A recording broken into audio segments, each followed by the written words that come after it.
ഭിന്നശേഷിക്കാരായ കുട്ടികൾക്ക് വസ്ത്രങ്ങൾ വിതരണം ചെയ്ത കെയർ ഫാഷൻ ഗ്രൂപ്പ്. കുട്ടികളുടെ വസ്ത്രവിപണിയിലെ അന്താരാഷ്ട്ര ബ്രാൻഡായ കെയർ ഫാഷൻ ഗ്രൂപ്പിന്റെ സാമൂഹിക ജീവകാരുണ്യ പ്രവർത്തനങ്ങൾ നടത്തിവരുന്ന കെയർ ടു കെയർ പദ്ധതിയുടെ ഭാഗമായി ഭിന്നശേഷിക്കാരായ വിദ്യാർത്ഥികൾക്കായി നടപ്പാക്കുന്ന സാമൂഹിക ക്ഷേമ പ്രവർത്തനങ്ങളുടെ ഉദ്ഘാടനവും വസ്ത്രങ്ങളുടെ വിതരണവും നടന്നു.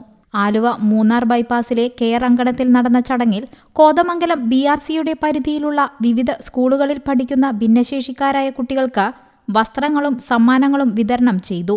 ഭിന്നശേഷിക്കാരായ കുട്ടികൾക്ക് വേണ്ടി നടപ്പാക്കുന്ന കെയർ ടു കെയർ പദ്ധതിയുടെ ഉദ്ഘാടനവും വിദ്യാർത്ഥികൾക്കുള്ള വസ്ത്രങ്ങളുടെ വിതരണവും ആന്റണി ജോൺ MLA നിർവഹിച്ചു.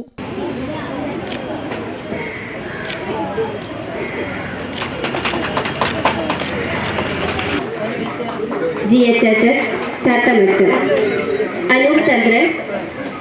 കോതമംഗലത്ത് ഇത്തരമൊരു സ്ഥാപനം ആരംഭിക്കുമ്പോൾ കെയർ ടു കെയർ എന്ന ഒരു ആശയം മുന്നോട്ട് വെച്ചുകൊണ്ട് നമ്മുടെ ഉപജില്ലയുടെ പരിധിയിൽ വരുന്ന, പ്രത്യേകിച്ച് BRCയുടെ പരിധിയിൽ വരുന്ന ഭിന്നശേഷിക്കാരായിട്ടുള്ള കുട്ടികളെയെല്ലാം ഇതുപോലെ ഒരു പൊതുവേദിയിൽ വിളിച്ചു ചേർക്കുന്നതിനും അവർക്ക് സമ്മാനങ്ങളെല്ലാം കൊടുത്തുകൊണ്ട് അവരെ ആദരിക്കുകയും അവരെ പരിഗണിക്കുകയും ചെയ്യുക എന്നുള്ളതൊരു ചെറിയ കാര്യമല്ല.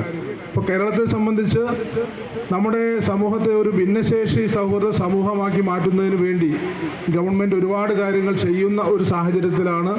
ആ പ്രവർത്തനത്തോട് ചേർന്ന് നിന്നുകൊണ്ട് തന്നെയാണ് ഇസ്മായിലിക്കയുടെ നേതൃത്വത്തിൽ ഇത്തരമൊരു ഇടപെടൽ കൂടി ഇപ്പോൾ നടത്തിയിട്ടുള്ളത്. അപ്പോൾ യഥാർത്ഥത്തിൽ ഭിന്നശേഷി സൗഹൃദമാകേണ്ടത് അത് നിയമങ്ങളോ അല്ലെങ്കിൽ നിയമ സംവിധാനങ്ങളോ അത്തരം ഇടപെടലുകൾ മാത്രം പോരെ. യഥാർത്ഥത്തിൽ മനുഷ്യന്റെ മനസ്സാണ് ഭിന്നശേഷി സൗഹൃദമായി മാറേണ്ടത്. മുനിസിപ്പൽ ചെയർമാൻ KK ടോമി അധ്യക്ഷത വഹിച്ചു. മുൻ മന്ത്രി TU Kuruvila മുഖ്യാതിഥിയായിരുന്നു.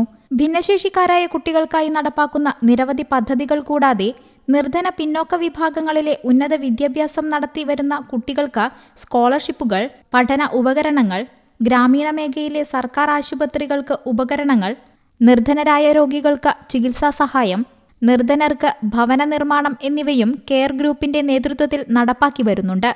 Business desk, you talk.